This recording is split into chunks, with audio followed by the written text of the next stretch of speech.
The Oklahoma State faithful were up in arms as they did not do what they felt like they should do this year, in spite of all the injuries. It's Coach Holliday's job in jeopardy, and that leads us to West Virginia. Coach Saban's doing an excellent job, an Oklahoma State alum. Is there potential there? Also, is West Virginia bound for Omaha?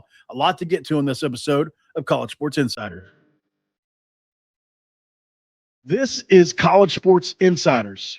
My name is Mountaineer Paul, and you can find us here where we're doing your daily football and basketball conversations 7 days a week. Let's go. Welcome to the show.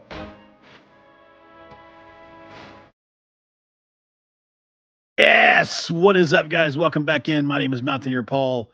I am your co-host here, and welcome back into College Sports Insiders, where we talk a little bit of everything on this show, and we'd love to thank you guys for jumping in with us as we have a few topics to discuss today. And obviously, we're going to be talking about it with the co-host Jackson Johnson here. Thank you, Jackson, for being here. On today's show, we're going to be talking about West Virginia, obviously, and what does their trip to Omaha look like with the baseball insider I like to call Cody Stovall. Welcome to the show, my dude. Hey, buddy. I appreciate you guys having me on for this one to talk a little bit about Cowboy baseball, Big 12 baseball in general, and just the wide-ranging world of college sports. Absolutely, and obviously this is the host of Locked On Oklahoma State. Appreciate you for being here, man. I think, talking to you about it, we talk a lot, there is I was surprised to find there's still a bunch of people in the fan base that still think Holiday should continue there, but there's a majority of the fan base that's on the side of, we're pretty pissed off with this guy right now. He's 0-7 in the last however many, whatever it was you told me there the other day. And, he's good in the regular season. In the postseason, he's the anti-Sabans. He doesn't do what Sabans does in the postseason, basically, right? That's 100%, right? I've got some stats here that'll kind of sum it all up. So here is Josh Holiday at Oklahoma State. His record, 508, 274. Really good record. 2-time regular season Big 12 champion. Very impressive. 3-time postseason Big 12 champion. Extremely impressive. 13 straight regional appearances. Crazy, right? I think it's number 2 or number 3 in the country right now. He's hosted 6 regionals, but he's only moved on 3 freaking times. That's it. Like, he wins a lot. There's nobody, attesting otherwise, but he doesn't win when it matters. And that's why most Oklahoma State fans are frustrated when you have the facilities that you have at Obrate that's going to continuously pump in top 25 recruiting classes. You should be able to do something with them. And in this upcoming major league draft, Colin Ritchie's going to get drafted. Alex Conover's going to get drafted. Hudson Barrett's going to get drafted. There's an opportunity that Mario Pesca could be in that conversation. Colin Brigham. So every single year, we produce multiple major leaguers every single year. And we always have the same freaking results. Paul, you mentioned it in the intro that there's some people that would like to see Josh Holiday stick around. That may be the case. But I would say that's, fleeting number of fans at this point in time. I think in an ideal world, we'd all love to see Josh Holiday be so successful because of the history. Josh Holiday was a player here when we were going to Omaha all the time. His dad was a coach here when the expectations were to get to Omaha. And guess what? Tom Holiday got fired for what? Not taking Oklahoma State to enough super regionals. So I don't know how. Are you saying it's genetic? Say that again? Are you saying it's genetic? I'm not saying that, but what I am saying is we definitely didn't give Tom Holiday a very big leash. We gave Tom Holiday a very short leash. And for whatever reason, we've given Holiday everything he could physically possibly ask for the most part, other than supposedly NIL. I don't know if you saw, there was something the other day. If this is true, then Holiday does deserve a little bit of leeway. And that is supposedly we only had 13 scholarship players this season. Right. And you look at what happened. I'm sorry, Jackson, go ahead. Well, I wanted to ask, though, because I'm feeling some similarities here between Josh Holiday and Mike Gundy, but I could be wrong because it's like both guys have one thing in common. They do really well in the regular season, but the postseason is they haven't been really good at, because it was like that was like one of the strongest criticisms of Gundy was he could not get the job done in a lot of the big games. I mean, yeah, you had that magical 2011 season, but other than that, that was pretty much it. You had some great seasons, like some good seasons 2023. I mean, Yeah. but unfortunately, God, don't remind me of that. Oh man, they smashed us in Morgantown that year. Oh man, no, you're 100% right, man. For we're 0-7 in the last 7 appearances, and it's the same thing with Mike Gundy. Mike Gundy lost 7 Big 12 title games, whether it be in-game title games against OU or the pseudo to, because remember at one point in time the Big 12 didn't have a Big 12 title game where you had teams play each other. So even in that time frame, there was a couple different instances where all we had to do was beat OU and boom, conference title. And there was a few more instances where you actually had to, get a head-to-head kind of matchup. And you're right, we couldn't get those done either. And that was always the biggest negative about Mike Gundy was, and I always said this, it wasn't necessarily the Bedlam record. It was the fact that so many Bedlams happened to be for Big 12 titles, right? That's the bigger story. If we would have lost to OU that many times in week 3, it's a frustration, right? But it's not as big of a deal. The problem is it was the last game of the year for most of, our lifetimes, and it always had massive implications. And we always had, comparable records or the same record and we just couldn't get over that hump. And seemingly Holiday has done that for the most part. But here's the one difference. Holiday has 3 tournament Big 12 titles. Right. And a 2016 appearance in the College World Series. It's really hard. It's really hard to get rid of a team that, has won that many. And I really think that is why he still is here. If he hadn't won those 3 postseason Big 12 titles, I do think that, the fan base views things a little bit differently, but you can't take those away, right? That's why we were frustrated with Gundy, is because he kept losing Big 12 titles. But Josh Holiday's actually won a handful of them. So you got to give him a little bit of a grace period, but at the same point in time, you can't have that facility sitting in the middle of America and it not being utilized. It was built to host super regionals. That is why it was built, because LEP it was just too small of a ballpark to continuously host super regionals. It was becoming a negative talk about the seating capacity problem. Well, like you said, like the last time they went to the College World Series was in 2016. Yeah. The last time they played at a super regional was in 2019. That's not good. Like, it's basically put up or shut up time in Stillwater, it sounds like. So obviously you have to kind of a little bit of context for this year and from beginning to know the team through you, obviously. Aiden Miola, obviously, that's a big one, right? Avery Ortiz is another big one. Like, injuries did pile up this year for you guys. Oh, yeah. Last year's unit was a MASH unit. You had one of the best players in the country last year. It was a superstar, Nolan Schubart. Harrison Bodendorf. Like, a lot of those guys that were there last year are not there this year. You had to replace a lot, and the injuries. So I'm not making excuses, but there are legitimate reasons to why you guys didn't quite meet the expectation this year.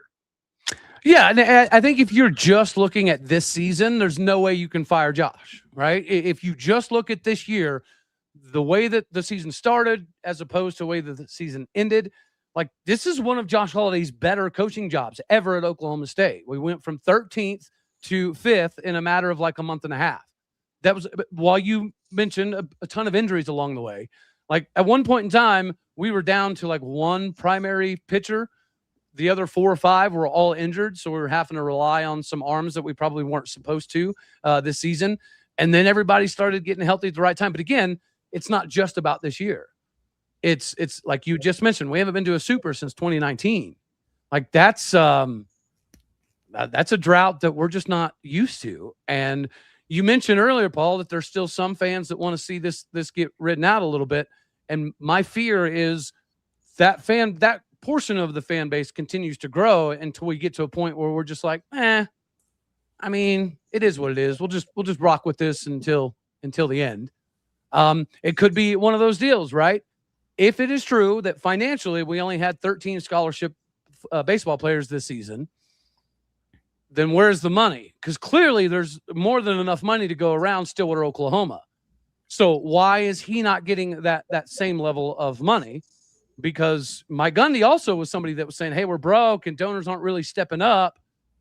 But as soon as Mike Gundy was gone, donors were like, here we go. All right, now we're ready to play ball. Now we're ready to have some fun. Now we're ready to invest. And lastly, I will say, because there's some Oklahoma State fans in here, I'd imagine, that would like to see Josh Holiday. My biggest frustration with Josh is his recruiting, right? Like, I have physically talked to some kids, top in the state, top 2, top 3 in the state, and they really wanted Oklahoma State to pursue them. Like, individuals that are going to get drafted out of high school that probably don't even need to go to college were saying that they wish Oklahoma State would have recruited them a little bit harder and made them a little bit more of a priority and came out to more ball games.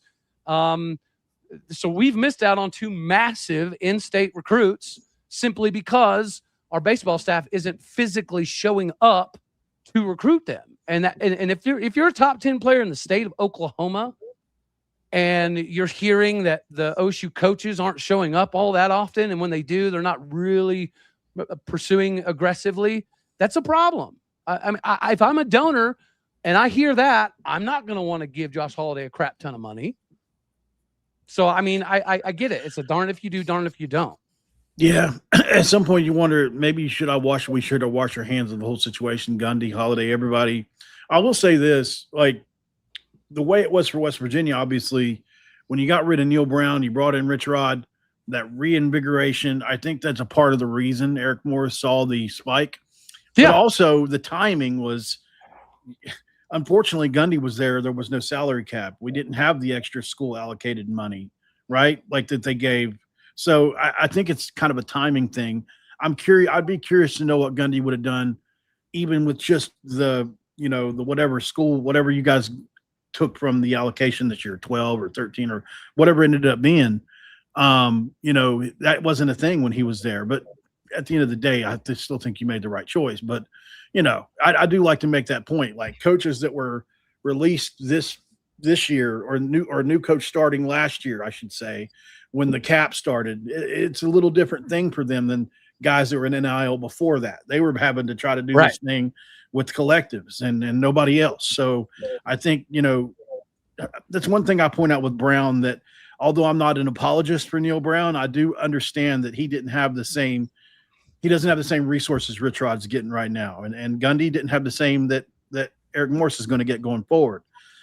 Matt Holiday, different situation. Now, baseball, obviously you can't compete with high school baseball drafted, because a 6th rounder is still going to make $250,000, right?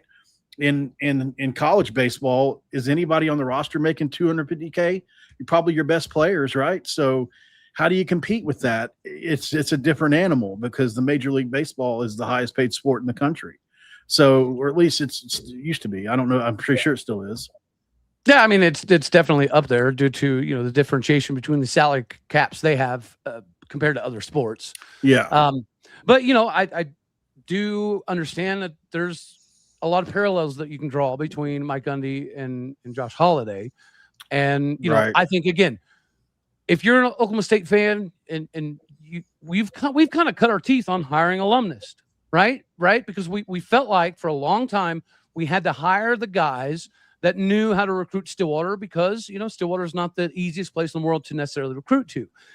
But I feel like because of those guys, because of the Josh Holidays, because of the Mike Gundys, we have risen a decent amount as a brand to where I don't think you necessarily have to go get former alumnus anymore to build this thing up, and especially in baseball. I mean, look at our roster right now. It's a bunch of dudes from all over the country. It used to be a bunch of Okies, right? And I'm not saying that we've completely lost our way in recruiting. That's a great point. What I am saying is the brand is big enough now that you can't get too far away from what made you amazing. And that the 2019, the kids going through high school now, they're starting not to remember Oklahoma State as an Omaha Supers level ball club. And that is the biggest concern. How many more years do we get behind? How many more years do we have fans say, you know what, it's actually okay if we don't make Supers? I don't know, man. I would prefer Holiday to stay. I prefer him to take Oklahoma State back to where they're supposed to be. I just don't know how much longer you can wait. That's a great point. One last thing before the break. Do you have another question, Jackson? I don't at the moment. Okay. I had Crane on from Crane and Cone yesterday. He made a great point that I hadn't thought about in years. To your point about the Okies, he said, look, man, we're from the South. He's an Auburn fan. He was like, it used to be us versus them when we would go up north to play somebody. Yeah. It used to be us versus them when we would go, wherever out west to play somebody or whatever. Mm-hmm. And that regionality obviously gone in the sport. I do think there's something to that, winning with guys that were at West Virginia, for instance, winning with, under-recruited guys that were from the region, although maybe not always West Virginia, was something that West Virginia always stood on. Now you look at West Virginia, they've got I think probably 4 of their 5 of their best players are from Georgia right now. And while I'm okay with that, I do understand that the geopolitical nature of the way things used to be not the same. So at the end of the day, I think we have to just accept things for what they are. That's the way it's going. We're going to continue to go that direction. But I do think that, especially in college baseball, you could make a choice if you wanted to recruit Oklahoma and be fine. There's no doubt about it. So it's not the same situation as football where you have to take what you can get. Correct. Like there's a surplus of baseball players out there because of the how few scholarships there are. That's why you see That's why you see Little Rock. That's why you see Troy. That's why you see Cal Poly right now, all in super regionals, because there are baseball players to spread around. I promise you just have to be able to recruit. No, you're right. You could easily build an Omaha level baseball team just off of Okies. But you can't do that in football, right? Oklahoma's just not a big enough state numerically to fill a whole roster full of that enough talent. Baseball is a different story. Yeah. And so continuing that story after the break real quick, which is just 4 seconds, we'll be right back. But what about West Virginia? Obviously they're, hoping to go to Omaha. Had some people on yesterday, and it seems like West Virginia, because of how things played out, really, it seems like a team of destiny right now to some people. Cal Poly coming in, what does that look like? Can West Virginia make it all the way? We talk about that after the break. All right, back here on College Sports Insiders with Cody Stovall from Locked On Oklahoma State, Jackson Johnson from the Voice of College Football, all the shows he does there, as well as his Jacksonian show. I'm Mountaineer Paul. I also host Locked On West Virginia. Thank you guys for being here as we dive into this next subject about West Virginia baseball. And I've never seen it on fire like it is right now, Cody. There's baseball fever. My last few West Virginia baseball videos rivaled any football videos that I've done recently for sure. And it's because of the way this team is playing right now, the fire. Coach Saban's has a lot to do with it. I think he's a very marketable head coach as well. And there's a lot going on in Morgantown right now. Obviously, you've got potentially the best player in America in Morgantown. That doesn't hurt as well as Gavin Kelly, another marketable guy, a great pitching staff. And then you've got Cal Poly coming in, who a lot of people feel like West Virginia could beat in 2 games. Not saying they will, but on paper, West Virginia seems to be the better baseball team. According to FanDuel, they're the better baseball team. I don't see it like that necessarily. I think they're going to make us beat them because of the way they play. But I could see West Virginia, because we've got, especially if Max Yell, Ian Korn, and Chance and Cole are all fully back or mostly back, it could be a rough series for Cal Poly. I mean, it could be. We've even talked about it before. You always got to be worried about the smaller ball clubs because they don't have the same advantages that the bigger ball clubs have. Like, I'll use Oklahoma State as an example. We have a bunch of dudes over the last 5 years that are 6'5", 6'6", 6'7", 220, 250, 260. So we don't get a lot. We would talk about the Oklahoma dudes. We don't go get, the small-time Okies as much anymore because we can recruit all over the country. Whenever you get some of these smaller schools, they're not going to have a bunch of Nolan Schuberts or Colin Ritchies or Alex Conovers. They're not going to have a bunch of those dudes. So what do? They have to play a perfect game of baseball. They have to put pressure on you constantly. They have to steal bases. They have to manufacture runs. They lay down a bunch of bunts. They try to hit little doopy dingers. They try to keep the game so simplistic that it forces you to make mistakes. And anytime you get put in one of those technicality kind of games, those smaller teams know what they're doing, right? They got there without a bunch of dudes hitting 30 home runs. They got there with a bunch of guys who were underlooked but really good at baseball, and they were good at the smaller things. That's the same thing as Cal State Fullerton was good for a long time. Wichita State's good for a long time because they didn't necessarily, they weren't the Bash Bros. They weren't out here banging long balls with the Arizona States of the world. So they were playing small ball, and they were perfecting small ball. And they're just putting so much pressure on you as a team that the minute you make a mistake, that's when they have the chance to capitalize. Is West Virginia better? Abso-flippin-lutely. You have a deeper staff. You have more talented players. You have more potential major leaguers. But if they can perfect small ball and get you guys into a scenario where you start to force errors, then it happened against Kentucky. We were sloppy. Yeah. And we're the number one fielding team in the Big 12. But we were sloppy against Kentucky, and they play a similar style of ball. Not a lot of home runs. They're getting on the base paths. Now, I will say Kentucky steals a lot more than we don't do this, Cody. Yeah. They only Cal Poly's only stole 22. Yeah. But they're almost tops in the country in doubles. So they're gap-to-gap team, right? And those aren't fun because they're going to make you run around. You're going to be chasing balls. They've got a bunch of guys. I was looking at the numbers yesterday. They got a bunch of guys that can go both directions, and lefty and righty. They can all go oppo. It seems like so. That makes it difficult when you can't put on the shift. Especially. I mean, I'm sure they know who they can shift and who they can't, but they apparently put a pretty good team together that's able to do a little bit of both with some of their better hitters. And you looking up there on their lineup. They've got 7 guys hitting 315 or better. Like, they just make contact. Now, you have to factor in strength of schedule and who they played, and we do get that. Right. If they played a Big 12 level schedule, then they probably got 3 or 4 guys that are hitting 300 or better or whatever. But, certainly I do think it's a very interesting series. But I wanted to get into something Crane, I hate to keep referencing that, but he really got me thinking yesterday because of some of the things he was saying. It's just lined up for West Virginia to potentially get to Omaha because you look at the game, obviously, there's the series versus Cal Poly. Let's just say West Virginia should be favored. West Virginia is favored in this. You get past Cal Poly, and then you look on, and it's yet again not another Power 4 school waiting for you. It's Little Rock or Troy. Now, Troy obviously has looked really good so far. But I'm just saying, on paper, you're going to be playing less talented teams down the stretch here. And you could make a case for West Virginia just due to the way they've drawn here to potentially get there. Well, you remember how I said that Cal Poly's a team that's made some regionals, they've made some runs. The moment's not going to be too big for them.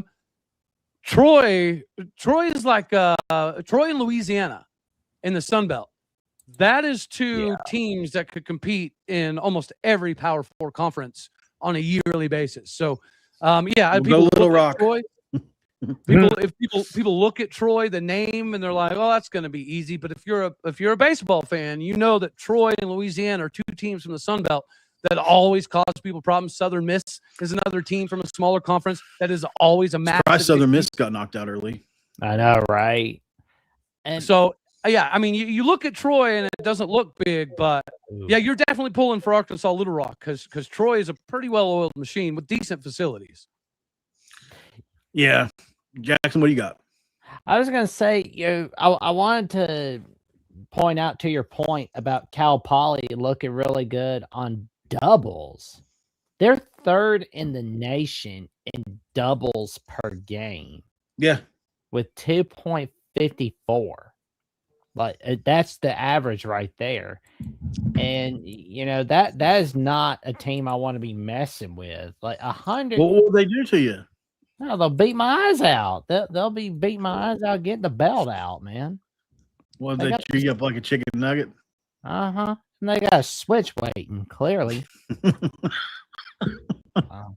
I love having Jackson around whenever I need that comedic laugh, man. They get mad as a cottonmouth. Huh? I said they get mad as a cottonmouth if you underestimate them. His sayings, man. He's got some sayings.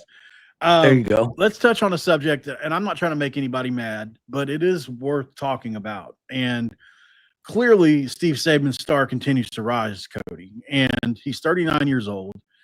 And I think what happened was, and this is something I've been thinking about for a couple of days. I think, and this is just me speculating because I'm obviously not in those chairs, but I think you can look at Stillwater, you can look in South Carolina, and you can look at other places that may have job openings coming up. They saw that scene in Morgantown over the weekend, which has gotten a lot. I mean, we're talking about literally tens of millions of views at this point. ESPN, Dave Portnoy. I mean, everybody retweeted Country Roads. It was everybody. Shaq. I mean, everybody reposted. Man, that's a win right there. Because it made you feel something, man. Like there's something about that, right?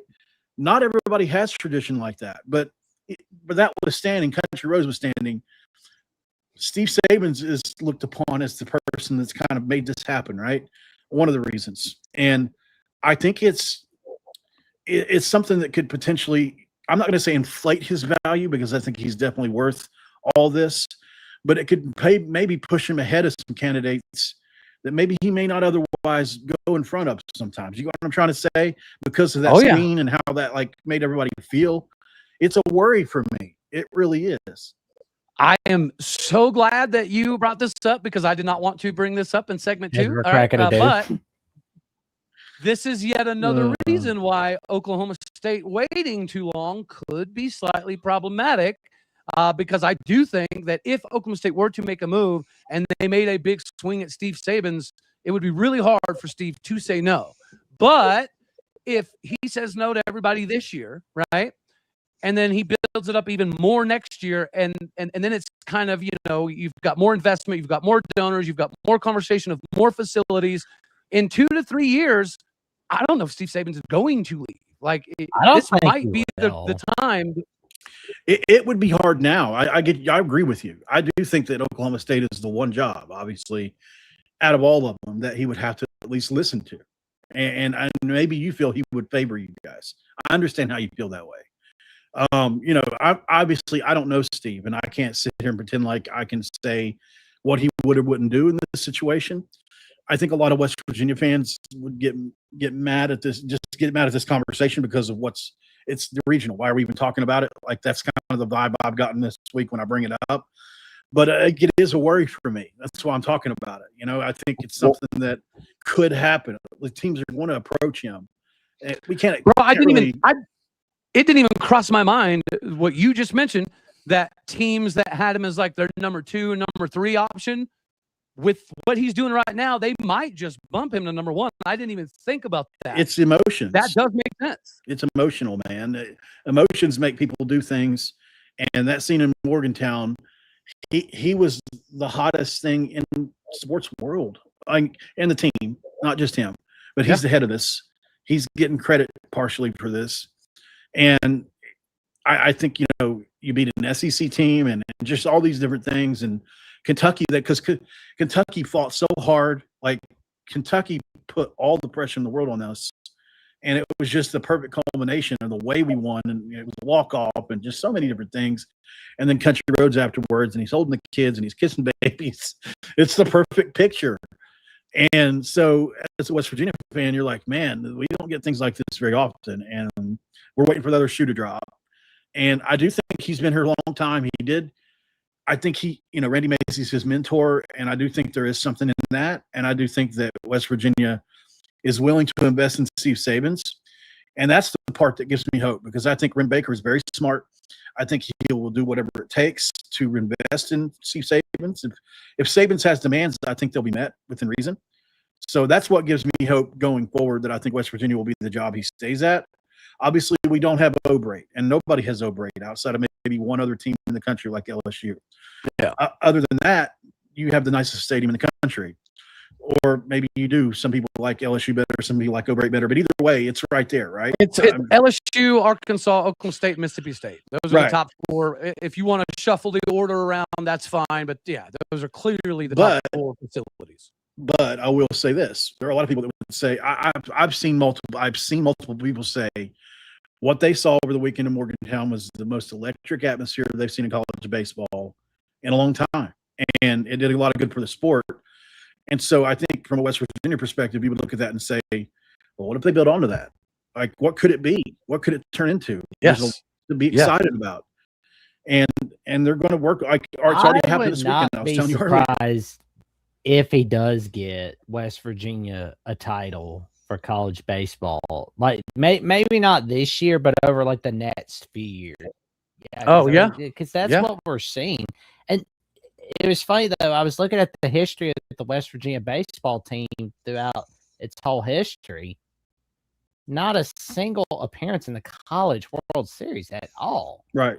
Well, that's Yeah, it's huge. not traditionally a baseball program until recently. Exactly. And That's to Cody's point, by the way. Oh, He was yeah. saying we're cheering this thing on like a football fan, like football fans. Like you can tell teams that have been baseball programs, you can tell teams that are baseball programs that have always been football programs, and we're a football program / basketball program that's always kind of cheered loudly. And I think that's why, yeah, we may have only had 4,500 people there this weekend, and it felt like 10,000 because they were cheering like a football stadium, Yeah. and there is a little something to that. And I think Ren Baker is seizing that moment by offering 1,000 more free seats out in the open field there on the ridge. So, and they're offering free pepperoni rolls, and they're offering porta potties, and they're going to make all these accommodations. You don't think that's not going to be full of a student section this weekend? You're probably crazy. They had to turn away a lot of people this past weekend. And so I can only imagine, I love I actually made it my thumbnail because it inspired me. But Crane and Cone, he said Cal Poly's walking into hell. And I thought that was pretty He's legitimate. not wrong. I think they are. I mean, that doesn't mean they can't win. I won't ever overestimate them. I do think that they're good. I've looked a lot at them this week. I've watched a lot of their stuff. I do like them a lot. They've got 2 starting pitchers that throw in the mid-90s, and they can really get outs. They both got 90-plus Ks on the year. So they've got dudes that can get to your, can get to the 6th, 7th inning for sure. But I'm curious to see with the at-bats we take, if they can do that. But we'll see. I mean, they've already done something. They didn't have to face UCLA, and that's what a lot of people point to. Oh, man, St. Mary's bailing them out. There again, now that's a team that leads the nation in doubles. That definitely helped against UCLA right there. Yeah. So, Cody, any other things on as far as West Virginia, Omaha, any other things you'd like to point out? No, dude, I love it, right? We have one of the Taj Mahals of sports, but I haven't seen O'Brate look anything like what we saw out of both Morgantown and Lawrence. And Kansas, the water and everything, I haven't seen O'Brate look like that since we played Arkansas in our own regional a handful of years ago, and they knocked us off, and it went back and forth. And that's the last time I've seen O'Brate get like we just saw Lawrence and Morgantown. So shout out to you guys, because as an Oklahoma State fan, it's been quite some time since I've seen our fans do exactly that, which is control the entire ball game.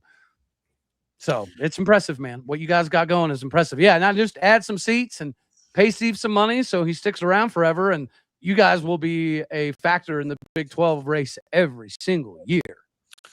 Do you think baseball is something that isn't being monetized like it should be, like college baseball this tournament? No chance. No chance. Not enough people watch. I mean, not enough people watch, and not enough people have enough, I think, knowledge. Because, guys, baseball, even college baseball, it's just really hard to follow, right? It's easy to follow your team, but it's really hard because there's so many games and so many days and so many pitchers. And it's just it's easier to get that knowledge from an MLB, right? Because it's pretty set. And it's covered so well. What's going to take place. But college baseball, you are all over the place, and you have Tuesday arms, and you have Friday, Saturday, Sunday arms, and sometimes they change, and then there's so much to follow with college baseball that I really seems like they could simplify it and make it easier. Yeah, I really wish like some of the networks would utilize college baseball. I mean, that would be nice, because that way, I think just don't make no money for it. I think there's an appetite for it if they could figure it out. Yeah. Look at what happened this past weekend to me proves it. Yeah. Like, you look how many people were talking about Lawrence and Morgantown. It wasn't just Morgantown. I do think Morgantown got probably the most publicity, but yeah, I mean, either or, like it was, and these are two, basketball and football programs for most of their lives. So, it's not like this. It's not like you were looking at South Carolina or Oklahoma State even, or Cal State Fullerton or wherever, even though they don't really exist anymore. I mean, still, I think there's a lot to love about it. I know for sure, like I've been, especially since Steve taken over, no offense to Randy Mazey. I'm a Johnny come lately. I totally admit that. I've loved baseball my whole life, but college baseball hasn't been really possible to follow like it is now until recently because of like all the streaming stuff, right? Yeah. So, it's interesting how this is kind of, and I'm thinking like, man, there's got to be a way to capitalize on that, but maybe not. Going to be a really exciting weekend though here in Morgantown, and hopefully, you guys are tuned in for that. Most of you guys are tuned in on X. I see about 57 of you guys. So if you could come over and check out Cody Stovall, Locked On Oklahoma State. He covers the Cowboys as best as anybody I know. Obviously, he covers it all from baseball to wrestling. He covers every sport. If Oklahoma State's good in it, he'll talk about it. Yeah, and he does a great job. Jackson as well with Alabama does a great job at the Voice of College Football, as well as his own channels. And we have this channel here at College Sports Insiders along with Troy whenever he can join. But Troy's going through some life things right now. He's newly married and all these different things. So, and obviously I talk about the Mountaineers at Locked On West Virginia. But we would love for you guys to come check College Sports Insiders out. It's going to be an interesting time building this channel up. We're going to be talking about everything. That's why it's just college sports, whatever it is, college sports related. We want to be able to dive into it, even if it's just a big story that happened in women's basketball this week. We may not cover everything all the time, but we're going to be talking about college sports all the time on this channel. And I think that's what most of us can agree with is the best about sports. So hopefully you guys are into that. Jackson, you got something on it?